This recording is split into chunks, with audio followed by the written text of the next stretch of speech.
Vlog का आगाज़ करते हैं और यहाँ पर बात करते हैं सबसे पहले जनरल बाजवा और जनरल फैज़ हमीद के ख़िलाफ़ दर्ज मुकदमात के बारे में।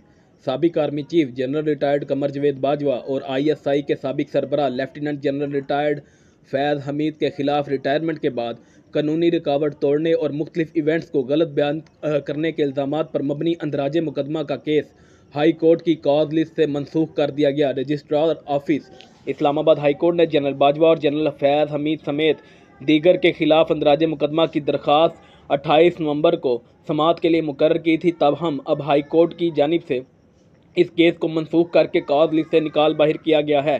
एक शहरी ने जनरल बाजवा, जनरल फैज़ हमीद और दीगर के खिलाफ FIA में इंदराज मुकदमा की दरख्वास्त दायर कर रखी थी। इस दरख्वास्त पर हाई कोर्ट ने FIA, जनरल बाजवा और फैज़ हमीद को नोटिस जारी किए थे।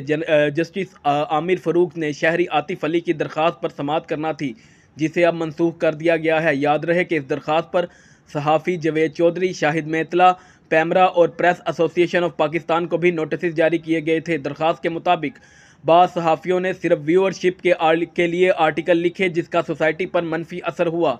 दरख्वास्त में कहा गया कि आज़ादी इज़हार राय की आड़ में क्रिमिनल रवैया सामने आया, इसलिए मुकदमा अंदराज की दरख्वास्त को मंजूर किया जाए। दरख्वास्त में इल्ज़ाम आयद किया गया कि क्रिमिनल एक्ट बाजवा और फैज़ हमीद की मिली भगत से हुआ। FIA सख्त एक्शन ले। जनरल बाजवा और जनरल फैज़ हमीद कानूनी रुकावट अबूर करके संगीन जराइम के मुर्तकिब ठहरे हैं, लेकिन अब ये केस जो है इस्लामाबाद हाई कोर्ट ने अपनी जो कॉज लिस्ट थी इससे मनसूख कर दिया है। देखते हैं कि कब इसकी समाअत दोबारा ये होगी, कब इसको दोबारा समाअत के लिए मुकर्रर किया जाएगा।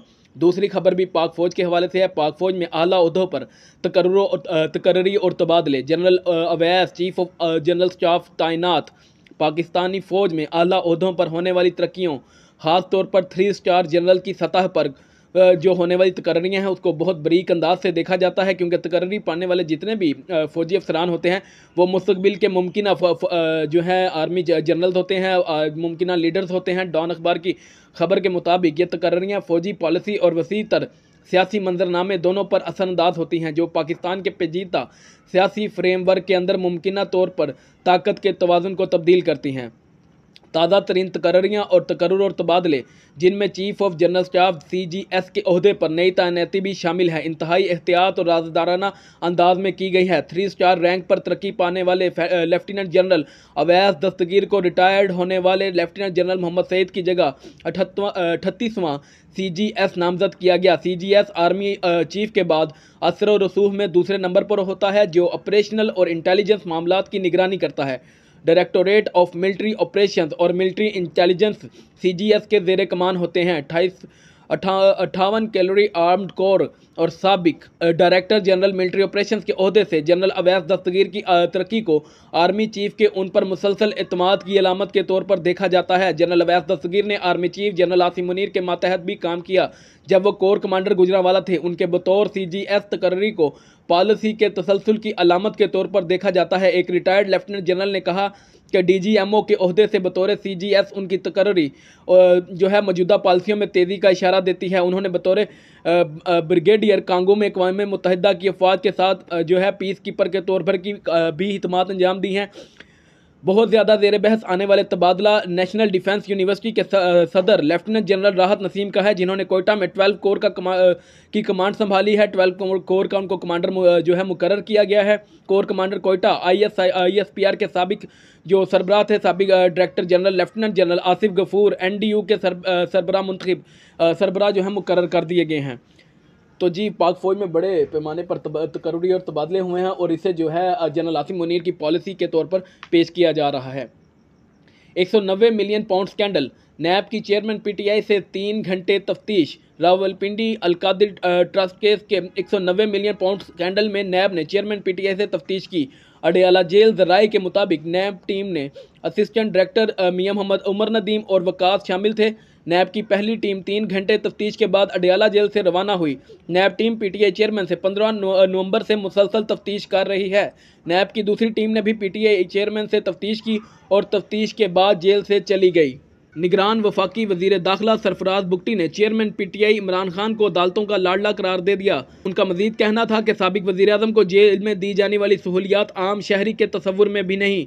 निगरान वफाकी वजीर दाखिला सरफराज बुगटी ने इंटरव्यू देते हुए कहा कि इमरान खान की साइफर केस में 28 नवंबर को फेडरल जुडिशल कम्प्लेक्स इस्लामाबाद में पेशी के हवाले से अदालत के हुक्म को मनोअन तस्लीम करेंगे। सरफराज बुगटी ने कहा कि चेयरमैन पीटीआई अदालतों के लाडले हैं। इमरान खान को जेल में दी जाने वाली सहूलियात का आम शहरी तस्वुर भी नहीं कर सकता। उनका कहना था कि निगरान हुकूमत में मुस्लिम लीग नून को कोई खसूसी रियायत नहीं दी जा रही। निगरान हुकूमत के लिए नवाज शरीफ और बिलावल भुट्टो के एक जैसे काबिल एहतराम हैं। उसके अलावा जो सरफराज बुगटी साहब थे, उन्होंने जो आपको याद होगा एक बलोच गुमशुदा केस चल रहा है, बलोच अफराद हैं उनकी गुमशुदगी का केस चल रहा है, तो उस हवाले से उन्होंने भी बयान दिया। उसके अंदर लापता अफराद के मामले पर अदालत का वज़ीर आज़म को बुलाना मुनासिब अमल नहीं। सरफराज बुगटी का कहना था कि माजी में ज़्यादातर चीज़ें होती थी तो कहीं ना कहीं रॉ का किरदार नज़र आता रहा है। लापता अफराद के मामले पर अदालत का वज़ीर आज़म को बुलाना नामुनासिब अमल है। पाकिस्तान में लापता अफराद की तादाद खित्ते में सबसे कम है। निगरान वज़ीर दाखिला ने कहा कि लापता अफराद का मामला मुल्क के खिलाफ प्रोपोगंडा का हथकंडा बन चुका है। जितने अफराद की लिस्ट दी जा रही है उनमें से 78% जो केसेस हैं वो हल हो चुके हैं। अख्तर मैंगल की लापता अफराद से मुतल्लिक ये लिस्ट दुरुस्त नहीं है। अख्तर मैंगल साहब जो उन्होंने लिस्ट दी थी, अब सरफराज बुगटी जो खुद बलोचिस्तान से ताल्लुक़ रखते हैं, उन्होंने कहा कि जी इस हवाले से उनकी लिस्ट दुरुस्त नहीं है। अख्तर मैंगल साहब इस पर कैसे रिस्पॉन्ड करते हैं तो ये तो आने वाला वक्त बताएगा।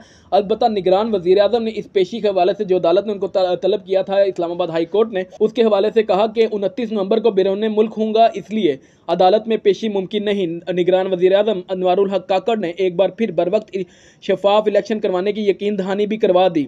तो जी निगरान वज़ीर आज़म तो ऐसा कह रहे हैं कि मैं जो है बैरून मुल्क हूँगा। बलोच तलबा की गुमशुदगी के केस में अदालत में तलबी के मामले पर वो उनका ऐसा कहना है, लेकिन बलोचिस्तान में ये काफ़ी तशवीशनाक अमल जो है देखा जाता है कि किसी को लापता कर दिया जाता है और फिर उसको जो है वो ह्यूमन राइट्स भी प्रोवाइड नहीं किए जाते, फेयर ट्रायल का राइट जो है उसको प्रोवाइड नहीं किया जाता। और अब भी एक जो कसीर तादाद है बलोच तलबा की, वो जो है गुमशुदा हैं। इस्लामाबाद हाई कोर्ट ने वज़ीर आज़म के मुतल्लिक कहा था कि निगरान वज़ीर आज़म अदालत में आकर ये, हमें तो ये लगता था कि निगरान वज़ीर आज़म अदालत में आकर ये कहेंगे कि जी ये हमारे बच्चे हैं और हम इनको जो है जो फर्स्ट प्रायोरिटी पर इस मामले को हल करेंगे। तो इस्लामाबाद हाई कोर्ट ने इस पर जो है अपनी तशवीश का इजहार किया था, लेकिन अभी जो लग रहा है वो यही है कि इस्लामाबाद हाई कोर्ट के बुलाने के बावजूद वज़ीर आज़म पेश नहीं होंगे और वफाकी हुकूमत जो इस टाइम निगरान है उसको इसमें कोई दिलचस्पी नहीं, जैसे कि बाकी जो मुंतखब हुकूमतें होती थी उसको भी इस मामले में कोई दिलचस्पी नहीं होती थी। बलोचिस्तान से एक और अहम खबर के बलोचिस्तान की सबसे बड़ी पार्टी बाप का शराजा बिखर गया। 2018 के आम इंतखाबात के नतीजे में जो सूबे की सबसे बड़ी पार्टी बनने वाली बलोचिस्तान अवामी पार्टी का आइंदा इंतखाबात से कबल शराजा बिखर गया। तफसीलात के मुताबिक बलोचिस्तान की सियासत में हलचल मच गई। BAP के 8 अरकान असम्बली नून लीग जबकि 2 पीपल्स पार्टी में शामिल हो गए। सरदार सालेह बुतानी की क़यादत में अब सिर्फ 13 साबिक अरकान असम्बली बलोचिस्तान अवामी पार्टी में रह गए हैं।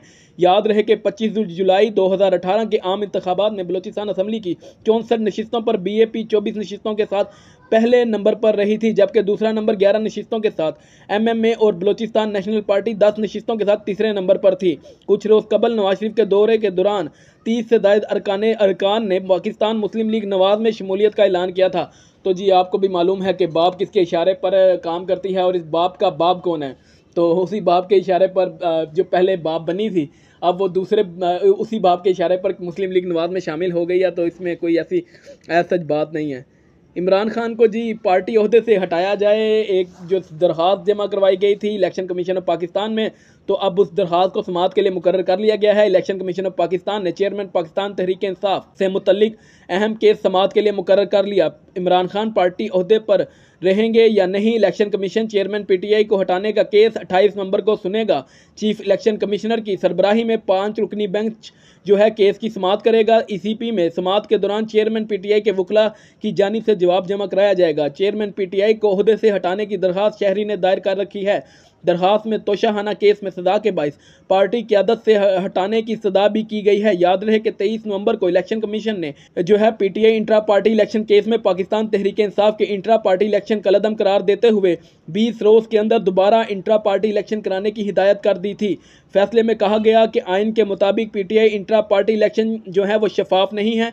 पीटीआई दोबारा शफाफ इंतखाबात करवाए। पीटीआई इलेक्शन के आइन के तहत 20 रोज़ के अंदर इंट्रा पार्टी इंतखाबात की रिपोर्ट इलेक्शन कमीशन में जमा करवाए और इसके लिए जो उन्होंने टाइम फ्रेम दिया था वो 7 दिन का था, यानी इलेक्शन करवाने के 7 दिन के बाद वो जो अपनी रिपोर्ट है वो जमा करवाए पीटीआई।